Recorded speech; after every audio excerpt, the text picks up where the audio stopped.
Kali ini kita akan belajar IPS tema 3 yaitu tentang interaksi manusia dengan lingkungan. Nah, interaksi manusia. Interaksi manusia yang akan kita pelajari di sini ada dua, yaitu interaksi sosial, di mana manusia di sini merupakan makhluk sosial yang tidak dapat hidup sendiri tanpa bantuan orang lain.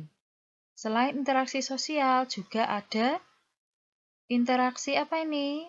Ya, di sawah itu berarti interaksi antara manusia dengan lingkungan, di mana manusia membutuhkan lingkungan untuk hidup dan juga lingkungan membutuhkan manusia untuk bisa dirawat dan dilestarikan. Interaksi sosial. Nah, interaksi sosial di sini adalah hubungan timbal balik antara dua orang atau lebih yang berlangsung di lingkungan sosial. Nah, interaksi sosial di sini terjadi karena manusia adalah makhluk sosial, di mana manusia tidak dapat hidup sendiri tanpa bantuan orang lain. Jadi kita saling membutuhkan ya.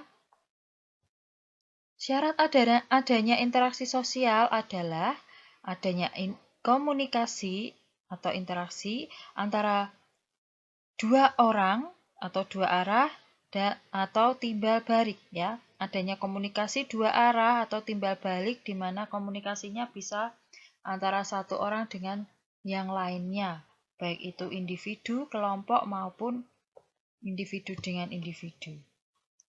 Adanya hubungan antara orang-orang yang melakukan interaksi sosial dan juga adanya kebutuhan atau tujuan yang ingin dipenuhi melalui interaksi sosial. Jenis-jenis interaksi sosial. Di sini interaksi manusia ada beberapa jenis.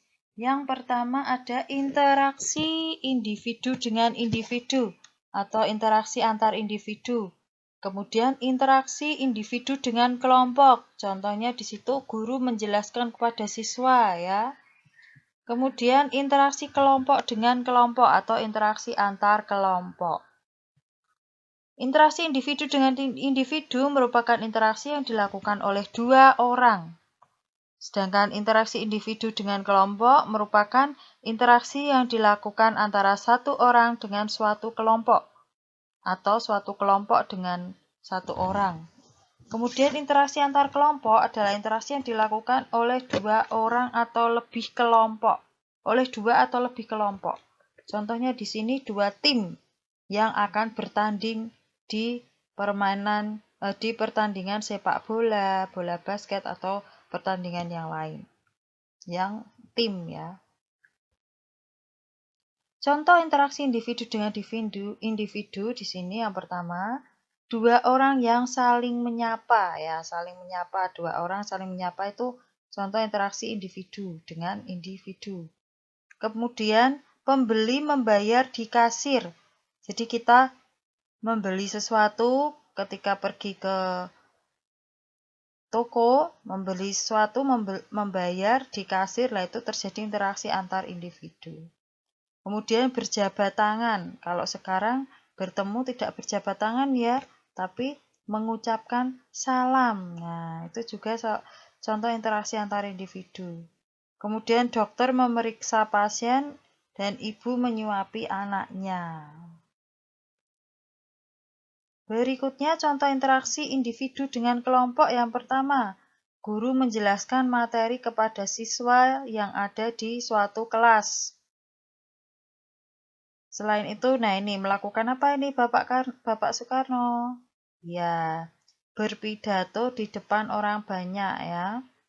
Bisa ketua kelas, ketua RT, ketua panitia, nah itu biasanya berpidato di depan banyak orang. Itu interaksi individu dengan kelompok. Kemudian, pembina upacara menyampaikan amanat. Amanat itu menyampaikan pesan, menyampaikan saat upacara ya. Kemudian contoh interaksi kelompok dengan kelompok. Contohnya di sini dua tim atau kelompok bertanding bola basket. Kemudian ada juga pertunjukan marching band di depan banyak penonton. Nah, pertunjukan marching band ini kan banyak orang ya itu. Kemudian dia mempertunjukkannya kan secara tim, ditonton oleh banyak orang, banyak penonton. Nah, itu sama aja interaksi kelompok dengan kelompok atau antar kelompok. Selain itu juga diskusi antara dua kelompok. Di sini diskusi antara mahasiswa KKN dengan bapak tentara ya di sini contohnya. Berikutnya, nah anak-anak, di sini kalian lihat ada keramaian di mana itu? Ada jual beli di pasar ya. Nah, interaksi yang terjadi di pasar ini apa saja? Nah, interaksi yang terjadi di pasar ada interaksi pembeli dengan penjual. Kemudian interaksi penjual dengan pemasok atau pengantar barang produksi.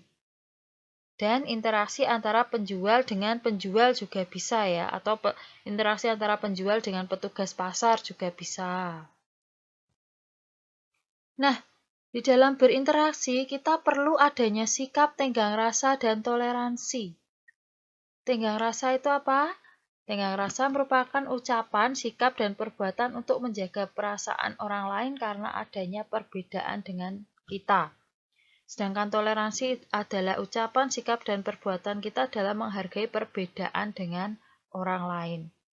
Sikap tenggang rasa dan toleransi ini diperlukan supaya apa? Supaya kerukunan akan tetap terjaga.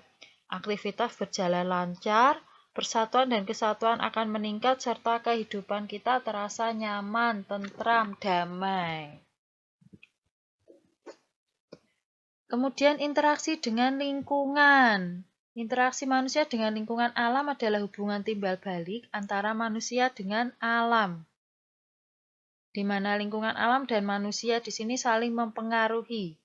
Lingkungan alam mempengaruhi kehidupan manusia yang tercermin dari keberagaman cara hidup dan aktivitas dari masyarakat.